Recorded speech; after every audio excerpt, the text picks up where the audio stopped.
Salut à toutes et à tous, c'est Saïd, bienvenue dans la web.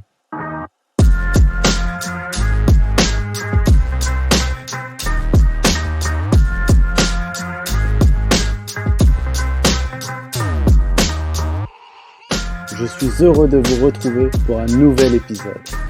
L'Arène, c'est le podcast qui vous plonge dans l'univers des sports de combat. Aujourd'hui, pour ce nouvel épisode, je reçois Issa Samake, père, coach, promoteur de son champion de fils, Bakary Samake. Un joli emploi du temps pour un homme qui a baigné depuis toujours dans le noble art et que vous allez découvrir. It's time! Salut Issa. Bonsoir, salut Saïd, comment ça va? Ça va très bien et toi? Écoute, on est là, hein, tranquille. Merci infiniment d'avoir accepté l'invitation. Alors, moi, ce que j'aime faire, j'aime bien laisser 30 secondes, 40 secondes à l'invité pour que ce soit lui qui se présente. Alors, Ouais, vas-y. il n'y a pas de souci. Ben, écoute, je me présente, Issa Samake, papa de Bakary, Bakary Samake, voilà. Je suis coach et maintenant, aujourd'hui, j'ai une nouvelle casquette en tant que promoteur. Donc, maintenant, je me suis mis en tant qu'organisateur d'événements en boxe. Super. Alors, depuis quand concrètement tu es dans la boxe?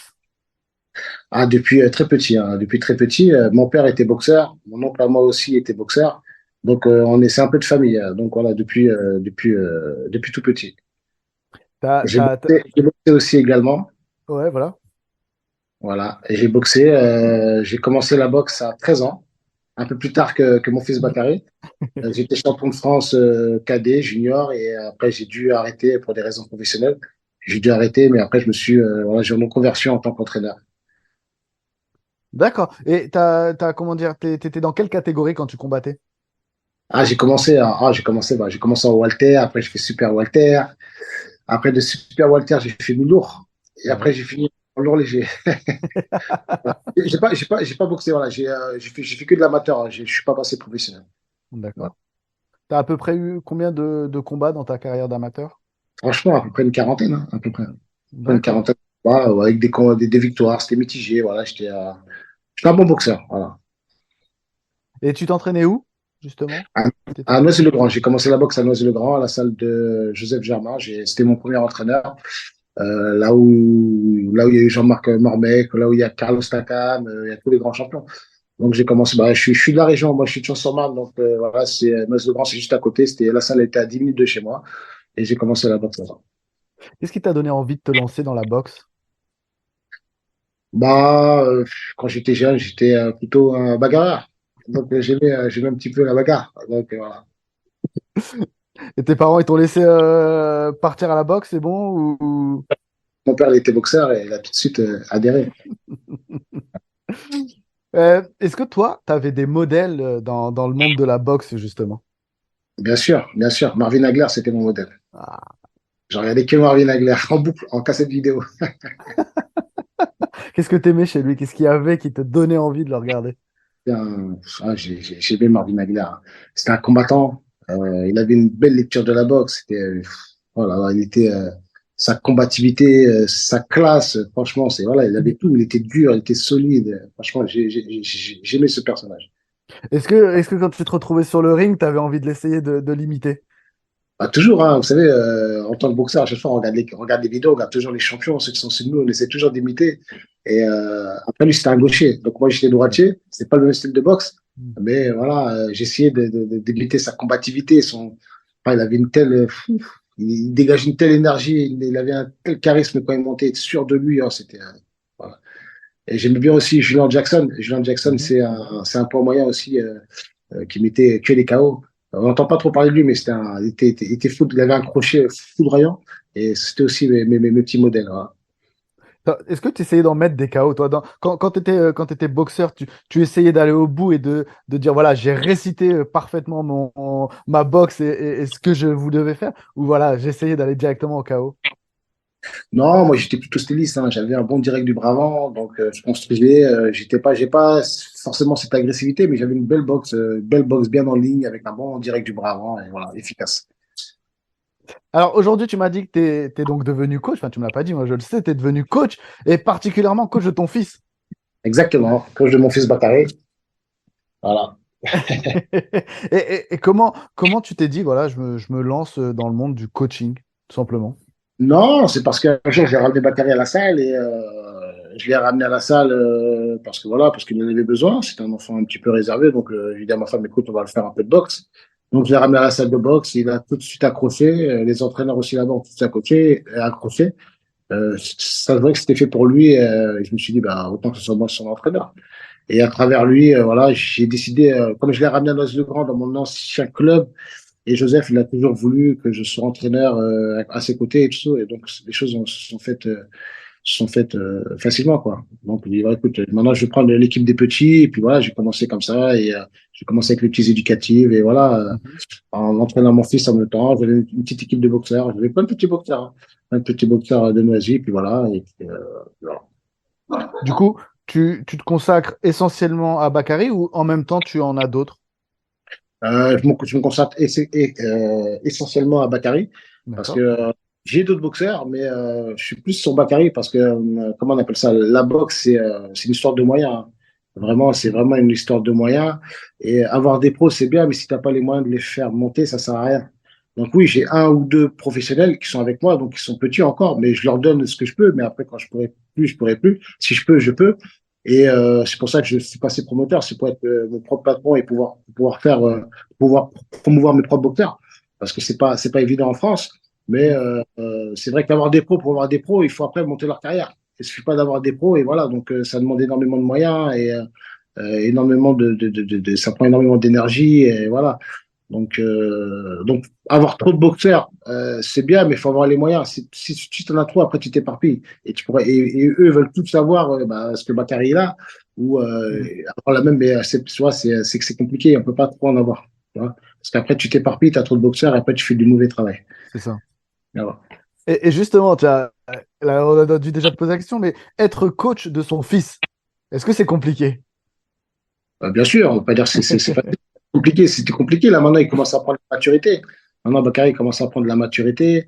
Il sait ce qu'il veut, mais c'est vrai que quand il était adolescent, c'était compliqué. Il fallait gérer plein de choses et des choses qu'il ne comprenait pas. Mais ça, c'est les enfants, c'est normal. Nous, on veut leur bien, mais ils ne le voyaient pas forcément. Voilà. Donc, bien sûr, c'est compliqué. Il faut gérer aussi. Faut pas être trop protecteur et ni être Mhm. trop. Il faut garder le juste milieu, ni être trop dur aussi, parce qu'après tu casses un peu le truc, tu dégoûtes l'enfant. Donc, grâce à Dieu, j'ai eu des exemples avant ça, des exemples des pères qui ont trop forcé ou des pères qui ont été trop protecteurs. Donc, j'essaie d'avoir le juste milieu, de pas être trop gentil avec lui, ne pas être trop dur aussi avec lui, et voilà, avoir un certain recul pour pouvoir justement pour pouvoir qu'on puisse avancer tous les deux.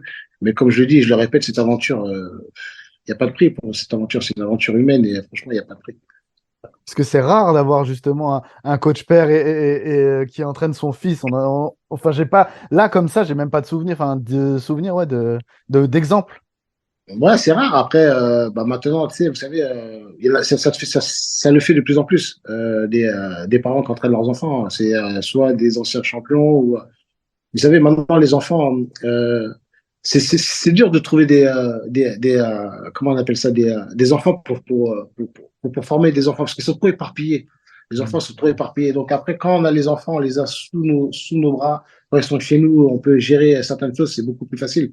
Vous savez, quand vous entraînez, quand vous entraînez un enfant, vous l'entraînez que deux fois par semaine. Un enfant, et deux fois par semaine, il vient à la salle, il vient le mardi ou il vient le jeudi, deux fois par semaine. C'est compliqué pour l'amener là où vous voulez l'amener. Tu vois, Mhm. euh, là où tu veux l'amener, c'est compliqué. Mais quand c'est ton enfant, tu peux l'entraîner quand tu veux. Tu l'as, que ce soit les vacances ou peu importe, tu l'as quand tu veux. Donc, c'est ce qui différencie, c'est ce qui différencie des autres boxeurs. Et justement, ton fils, tu veux l'emmener où? Ah, t'as vu, après, ça lui fait demander. Tu vas aller jusqu'à où? Championnat du monde. Hein, championnat du monde. C'est le but. C'est le but vraiment championnat du monde. Voilà. Voilà. On vise le summum. Voilà, on s'est dit ça, on s'est dit, on n'a pas notre but à nous, c'est de champion du monde. Est-ce que tu as une ceinture en tête comme ça? Enfin, est-ce qu'il y en a une qui te fait plus rêver ou c'est vraiment voilà, être champion du monde? Qu'importe. La plus belle ceinture pour moi, c'est la WBC. Ouais. Après, voilà, la WBO, t'as la IBF, t'as la WBA. Voilà. Toutes les ceintures sont belles, mais franchement, la plus prestigieuse, c'est la WBC. Comment il est Franchement, bah, t'as vu, moi, je suis fier de l'avoir. Hein. C'est un boxeur. Tu parles de quoi? Tu parles de ses qualités Ouais, ses qualités, son style, etc. C'est pour le présenter vraiment auprès du grand public. Bakary, c'est un boxeur bah, déjà, il travaille beaucoup sur l'anticipation. Donc, c'est un boxeur qui anticipe, qui voit les choses arriver. Il a une intelligence du ring aussi. Il a une belle intelligence du ring. Sa force, c'est la vitesse. Voilà, c'est un boxeur qui va très vite. Et vous savez très bien que vitesse égale puissance. Plus tu vas vite, plus tu fais mal. Donc, avec la puissance, c'est rien du tout. Donc, plus tu es relâché, et plus tu vas vite, et plus tu es précis, et plus tu fais mal. Et voilà, donc, c'est pas un pur puncher, mais il va tellement vite et tellement explosif que le punch, il l'a. Voilà. Et du coup, il n'a pas fait alors en France, t'es choisi, tu vas à l'INSEP, tu l'as façonné autrement, entre guillemets. Ouais, je l'ai conditionné pour la boxe professionnelle parce que je savais que ce parcours, il est très compliqué. C'est pas que je crache sur les champions olympiques, mais c'est très compliqué. Et on a vu depuis ces dernières années, il y a beaucoup trop de vols, beaucoup trop de déceptions dans la boxe olympique. Donc je me suis dit faire tous ces sacrifices pour en arriver là.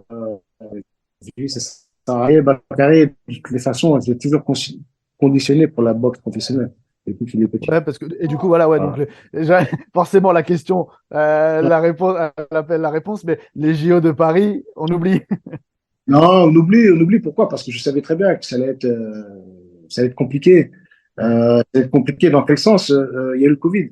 Donc, quand il y a eu le Covid, il y a eu un arrêt sur la boxe olympique. Notamment, Bakary, il était junior.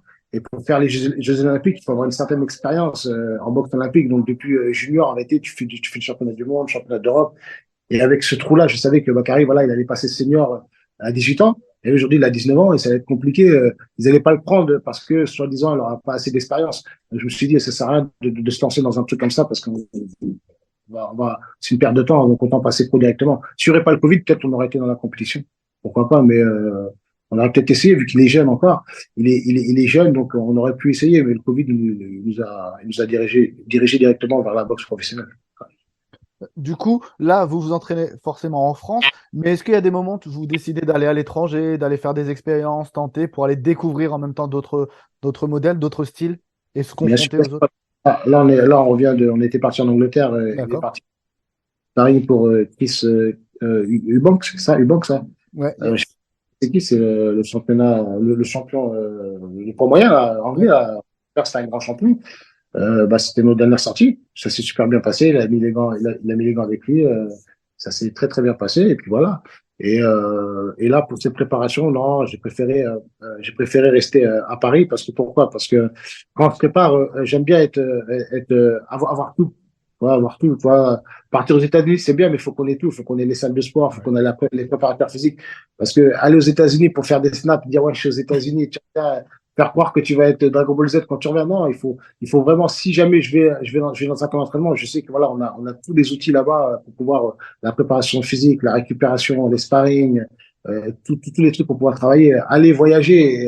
Et si c'est pour aller aux États-Unis, on n'est pas dans notre, on va dire, dans notre confort pour se préparer comme il le faut, ça sert à rien. Là en France, là, j'ai le préparateur physique, j'ai les salles de sport. On a tout, voilà, on a tout ce qu'il faut pour préparer.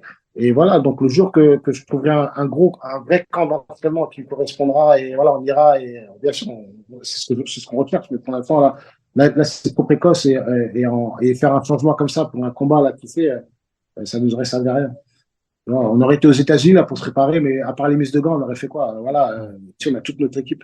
Ici, il a la personne qui s'occupe de lui pour la récupération, il a son préparateur physique, il a moi, il a quelques sparring qui me font travailler. Pour ce combat, c'est amplement suffisant. Justement, tiens, au niveau des sparring, c'est ça, ça allait être ça ma question. En France, tu as ce qu'il faut, comme tu le dis, ouais? Pour l'instant, là, à ce niveau, oui, ça nous suffit. Après, dès qu'il va monter, là, D'accord. il va falloir aller chercher. Il commence à s'ennuyer un peu, Bakary, sur le sparring. Ouais. Il commence à s'ennuyer. Ça commence à être dur de trouver. Là, il met les gants, mais ça commence à être trop facile. Mais Ouais. en même temps, voilà, on travaille sur des réglages. Le sparring, c'est pas que la mise de gants durs. Je lui demande de faire ce qu'il doit faire et il doit le faire, tu vois. Donc, le sparring, il y a sparring, mais voilà, quand tu fais sparring, ben, par exemple, je te demandais de travailler ta défense, tu travailleras plus ta défense. Je te demanderai de travailler ton direct du bras avant, ou travailler un peu plus au corps, ou travailler un peu plus sur la contre-attaque. Il y a toujours un thème, tu vois. Et à partir du moment qui fait ce qu'on lui demande avec maîtrise, voilà, c'est ça. Le sparring, c'est ça. Après, je pense que pour les vrais sparring dur, il y a encore le temps. Ouais, il y a encore le temps. Ouais. Voilà. Et, pour les combats, là, voilà, on a encore le temps. Voilà. Et je pense, ouais, après ce combat-là, on passera un cap. Et là, je pense que ouais, on sera obligé d'aller chercher. Parce que voilà, on aura des adversaires de plus en plus durs et voilà, les challenges ne sont pas les mêmes. Mais pour l'instant, en France, on a ce qu'il faut, il progresse bien et voilà. Et le plus important, c'est que avec les gens avec qui il a tourné, avec les professionnels avec qui il a tourné il y a quelques années, maintenant, quand on avec, on voit qu'il est au-dessus. Et c'est le plus important. C'est déjà fait le ménage chez toi avant d'aller chez les autres. Ouais, c'était ça justement que j'allais te poser comme autre question. Et l'objectif aussi, c'est d'affronter, entre guillemets, les meilleurs Français de sa catégorie avant d'aller à l'étranger aussi. Non, après, pas forcément, parce qu'en France, il y a pas grand monde en vérité. Mm. Thierry fait partie des meilleurs. Tu vois. Après, il y a les gens qui sont classés parce que ça fait plus longtemps qu'ils sont là ou qui boxent plus longtemps que lui, mais voilà, eux, ils arrivent au bout et pour eux, ils vont pas jamais affronter Bakary. Pourquoi? Parce qu'il y a, voilà, c'est pas d'intérêt. Il n'y a pas d'intérêt de se faire battre par un jeune qui vient d'arriver. Ils arrivent au bout, ils essaient d'avoir un titre mondial pour essayer de prendre un bon billet avant de sortir. Donc, tu vois, c'est des trucs qui se feront pas en vérité, tu vois.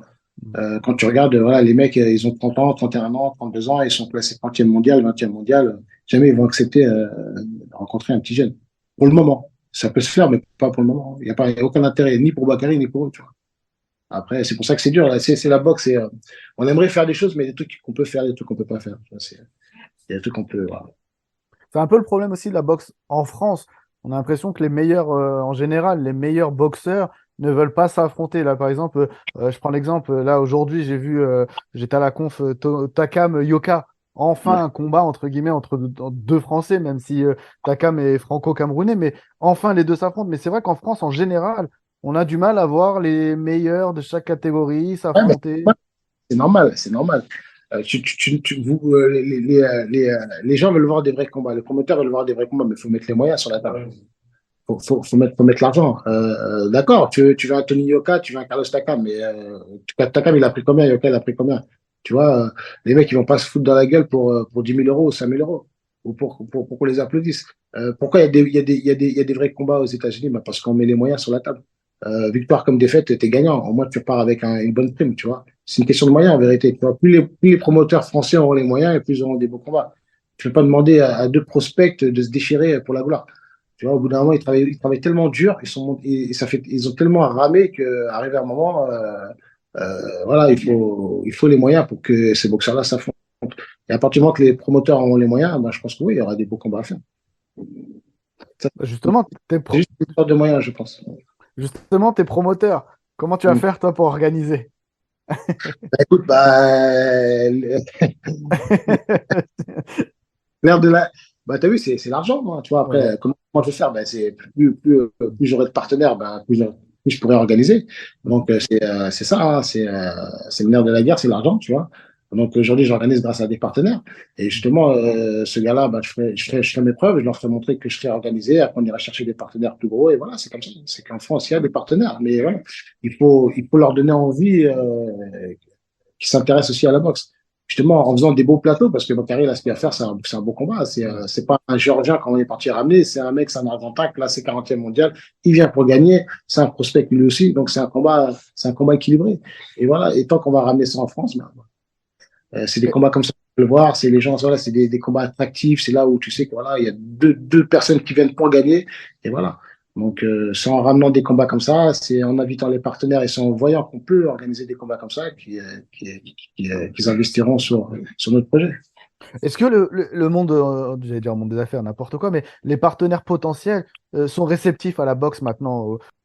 Bah, le problème, c'est que voilà, c'est que il y a, il y a, il y avait du monde, il y avait du monde qui était intéressé à la boxe, mais le problème, ils ont été trahis par les promoteurs qui eux-mêmes gardaient l'argent et n'ont pas investi sur l'adversité de leur poulain. Donc, ils faisaient des plateaux qui n'étaient pas très alléchants. des plateaux qui étaient très ennuyeux, des plateaux décevants. Donc, c'est pour ça que les partenaires ou les sponsors se sont un peu écartés du Noblar. C'est que le problème, c'est que, je cite pas de nom, mais on va dire la plupart, je dis pas tout le monde, mais la plupart des promoteurs, voilà, c'est ce qu'ils font. Ils pensent à eux avant de penser à la boxe ou avant de vouloir faire voilà, évoluer leur société. Ils se disent, voilà, ils disent, on a une enveloppe de tel argent, moins on investit, plus on va garder d'argent. C'est comme ça qu'ils voient. Mais en faisant ça, c'est pas bon parce que voilà, le partenaire les attend. On donne tant en temps, c'est décevant, on a des combats décevants, des combats déséquilibrés. Et il est là le problème. Et là, le problème, c'est pour ça que les télés s'intéressent plus trop à la boxe parce que les combats sont pas très sont pas intéressants, ils sont trop déséquilibrés. Et du coup, on a le MMA qui prend plus de place, par exemple. Non, il ne faut pas que le MMA prenne plus de place. Le MMA, s'il fait du bien à la boxe, faut pas croire, c'est les sports de combat. Donc, Mhm. pour moi, non, il prend pas plus de place. Et justement, moi, je suis content. Je suis content qu'il y ait le MMA. Ça met les sports de combat en valeur. Et il y en a qui disent que ça fait du non, pas du tout. Au contraire. Au contraire. Moi, je m'entraîne, on s'entraîne beaucoup avec on s'entraîne beaucoup avec Hatch Academy. T'as vu, on court beaucoup avec eux. Saladin Parnasse, Bakary, ils aiment beaucoup les gars. Ouais, non, le MMA, il a toute sa place. Et je pense que le MMA, il met en valeur les sports de combat, tout simplement. Et après, il y en a qui aimeront les MMA, il y en a d'autres qui aimeront pas les MMA, qui aimeront la boxe anglaise, etc. Mais ça met en avant les sports de combat. Moi, je trouve que c'est bénéfique pour la boxe anglaise. Je trouve, moi, ce qui se passe, faut pas, non, c'est pas, le MMA, il prend toute sa place. Non, non, moi, je trouve que c'est un bienfait pour les sports de combat, pour les arts martiaux en général. Quand tu vois un Saïgan ou tu vois un Saladin Parnasse et tout machin, c'est pour montrer qu'en France, dans nos banlieues, on a des guerriers, on a des soldats, et on s'est formés, on s'est ramené les combattants au haut niveau, que ce soit en boxe anglaise ou en MMA, en pied-point, quand tu vois des séries de Doumbé, les machins. Non, en banlieue, c'est un vivier de talent, je suis désolé. Sauf qu'il faut Ouais, mettre justement, ça allait être ça aussi ma question. Alors, c'était plus d'abord par rapport à la boxe anglaise, mais le niveau de la boxe en France, il est comment d'après toi, enfin pour toi, comment tu le vois? Est-ce qu'il est bon déjà? comment je vois le niveau de la boxe en France. Ouais. Je pense que voilà, je pense que il a vécu un moment dur. Il y a eu des moments très durs. Euh, Là, à l'heure actuelle, je pense que voilà, faut raconter un petit peu sur la nouvelle génération qui vont redorer un petit peu, redorer un petit peu la boxe au plus haut niveau, voire même à l'international, comme Bakary, comme tous ces petits jeunes qui arrivent. Mais c'est vrai que la boxe en France, elle était mal partie à un moment, mais c'est à cause des promoteurs. C'est à cause des promoteurs, tout simplement. C'est à cause des promoteurs qui avaient des télés et qui ont fait n'importe quoi avec les télés. Mm. Voilà. Mais je pense que maintenant, avec toutes les chaînes qu'il y a, les chaînes de la TNT, RMC Sport qui revient, et BeIN Sport, etc., et toutes les autres chaînes là qui reviennent, je pense que voilà, je pense qu'ils ont besoin de ça. Et je pense que le sport de combat et la boxe anglaise est à l'honneur aujourd'hui. Tous les jeunes veulent faire du sport de combat. Donc maintenant, ça redevient un peu, c'est un effet de mode. Donc Mm. voilà, et puis derrière, ils ont des vrais, les jeunes aujourd'hui, les enfants, ils ont des vrais exemples, des exemples comme Bakary, comme des jeunes qui aujourd'hui qui persévèrent, etc. Et ils voient, ils disent que nous aussi on peut le faire avec du travail, etc. Donc c'est ça. C'est non, je pense que il y a un truc à faire. Je pense que d'ici quelques années, la boxe, il y aura quelques boxeurs en France qui porteront le drapeau au plus haut niveau. Moi, j'en suis persuadé. De nouveaux promoteurs, de nouveaux boxeurs. En fait, tu m'as tout résumé. Les Samaké, c'est vous qui allez remettre la boxe anglaise au goût du jour française. Ça, c'est un but. Mais bien sûr, bien sûr. Parce que pour moi, voilà, tout est possible. Il suffit de travailler, il suffit de faire les bons choix et voilà. Et puis on a eu des exemples avant nous, donc pas faire les mêmes erreurs que les autres, tout simplement. En tant que promoteur, ce serait quoi le gala de rêve pour toi que tu voudrais organiser? Voilà. Tu as Bah, tout l'argent qu'il te faut, tu as les médias qu'il te faut, tu as tout. Voilà. Tu nous organises quoi? Stade de France. Le Stade de France. Ah là là là là, ça serait merveilleux. Ouais. Et c'est quoi le main event? J'ai une petite idée, mais voilà, allez. Ah, c'est Bakary. Bakary qui disputera un championnat du monde au Stade de France. Mais ça, ce serait le rêve. Et ce serait le rêve. Et pourquoi pas? Pourquoi pas? On a bien vu des stades avec Carpentier, etc., qui étaient remplis à l'époque. Tu sais que la France a une vraie culture boxe, hein. Faut pas croire, hein, depuis l'époque. Tu vois tous les champions qu'on a eu. On a eu des grands champions. Donc Carpentier, comment il s'appelle on a eu pas mal, Boutier, machin, etc. Et t'allais sur Paris, il y avait des gars là partout. T'allais à Clignancourt, machin, les gens ils étaient là. En France, il y a une vraie culture boxe, une vraie culture boxe. Mais après, ça s'est éteint au fil des années. Mais je pense que la France aime la boxe. La France aime la boxe. Et justement, on va faire en sorte qu'il se, comment on appelle ça, qu'il se raccroche avec cette discipline. Que les Français se raccrochent. Voilà. Bon, ma petite dernière question pour finir. Euh, Tout simplement, mais voilà, la question peut paraître bête, mais est-ce que tu es fier, tout simplement? Bien sûr, je suis fier. Bien sûr, je suis fier du travail accompli. Je suis fier de mon fils. Voilà, voilà, c'est franchement, on a bien avancé. Et on est encore loin, hein. Il y a encore du chemin, hein. Encore du chemin. Là, le 18, ce sera encore, c'est une étape. Voilà, c'est une étape comme une autre. Donc, voilà, on a bien avancé, et bien sûr, parce que pourquoi? Parce qu'on a cru en nous. On croit en nous, on croit en ce qu'on fait. Et voilà, donc, on ne s'éparpille pas. On a toujours cette idée, voilà, d'être, en tant qu'entrepreneur, avancé, de pas s'éparpiller avec les autres. Tu sais, on a eu plein de personnes qui sont venues nous solliciter, de venir signer des contrats, machin, etc., des promoteurs. Non, on leur a dit non, on signe pas. On fait les choses de nous-mêmes et on verra plus tard. Je leur dis, si on doit collaborer, c'est avec une grosse promotion. Donc, il y a beaucoup de gens. Donc c'est-à-dire que nos choix depuis le début étaient bons. Et voilà, on continue comme ça. On essaie de pas s'éparpiller. Voilà, et plus on va avancer, plus les gens vont vouloir nous coller, vont vouloir signer, tu vois, vont vouloir nous signer, etc., etc. Mais et je pense que quand on a une idée en tête, il faut s'y tenir. Et c'est comme ça que tu arrives dans la vie. Voilà. Super. Merci, ça, c'était un épisode vraiment hyper cool. Merci C'est vrai? infiniment. Ah ouais, c'est cool. Merci, c'est Merci à toi. Ça fait plaisir. super. Merci. Ciao, ciao. Voilà, j'espère que ce nouvel épisode vous aura plu. Si c'est le cas, n'hésitez pas à le partager à vos amis, proches, sur vos réseaux sociaux. N'hésitez pas également à mettre des étoiles sur Apple Podcast, évidemment, et surtout à vous abonner sur les différentes plateformes pour recevoir les notifications de nouveaux épisodes. En attendant, à très bientôt dans l'arène.